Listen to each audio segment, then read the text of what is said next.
না, খুব উপদেশটা বানাও কিছুদিন আমি এক নজর পড়ে ফেলাই দিচ্ছি। আমার উপদেশটা লাগবে না, এই দেশটা আমার বাপের। তো শুট করে আবার আমার উপদেশটা বানাতে চোর একটা আবল তাবল কথাবার্তা বলতে থাকে। আবার আপনার কাছে চিঠিও দিচ্ছে দেখলাম, আর খোলা চিঠি। খোলা চিঠি আর কি। এটা খারাপ আর কি, একটা আর কি। না, খুব উপদেশটা বানাও কিছুদিন আমি এক নজর পড়ে ফেলাই দিচ্ছি। আমার উপদেশটা লাগবে না, এই দেশটা আমার বাপের। আমার বাপ স্বাধীন করে দিয়ে গেছে, আমি জানি এই দেশ আমি চিনি। এখানে আমি বাংলাদেশের বসে বসে কথা বলার তো শুট করে আবার আমার উপদেশটা বানাতে চোর একটা। ও বলছে গ্রামীণ ফোনের সব ইনকাম গ্রামীণ ব্যাংকে যাবে, যে টাকা গ্রামীণ ব্যাংক গরিব মানুষের সাহায্য করবে।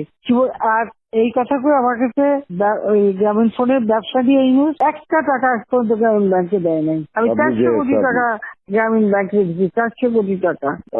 ওটা তার অন্যান্য প্রতিষ্ঠানে লাগাচ্ছি আর কি। না, তখন গ্রামীণ ব্যাংক ফাইলে বক্সে ঢুকাই দিচ্ছে। গ্রামীণ ব্যাংক তখন ওই শেষ হয়ে চলে যাচ্ছিল, ওর বদলতে গ্রামীণ ব্যাংক মাঠে বসে গেছিল। ও তো সব ব্যাংকের সব টাকা তো লুচি খেয়ে গেছে।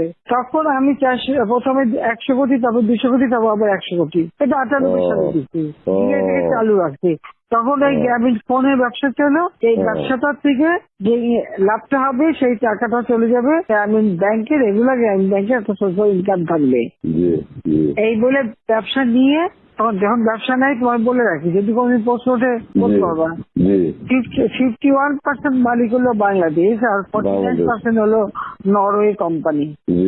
আর এখন যে দেখো সব সে ব্যবসা নরওয়ে কোম্পানির কাছে, তার নিজের কাছে বোধহয় 10 ভাগ বা 15% মতন হয়তো থাকতে পারে, সমস্ত সে বেঁচে খেয়েছে।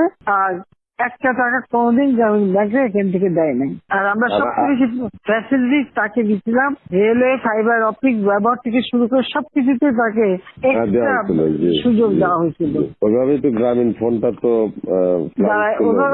অন্যদের থেকে সে সবচেয়ে বেশি সুবিধা পাইছে। চোর একটা রক্ত চুষে খাইছে সব। আমি বলছি যে রক্ত শোষা, গরিবের রক্ত শোষা।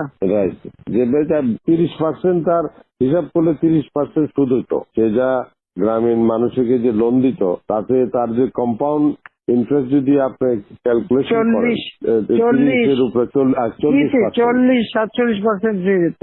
দেখে এমন হয়, তাহলে আর লোকের আর কি থাকবে, ও তো গরিব আরো বেশি করে হয়ে যাবে।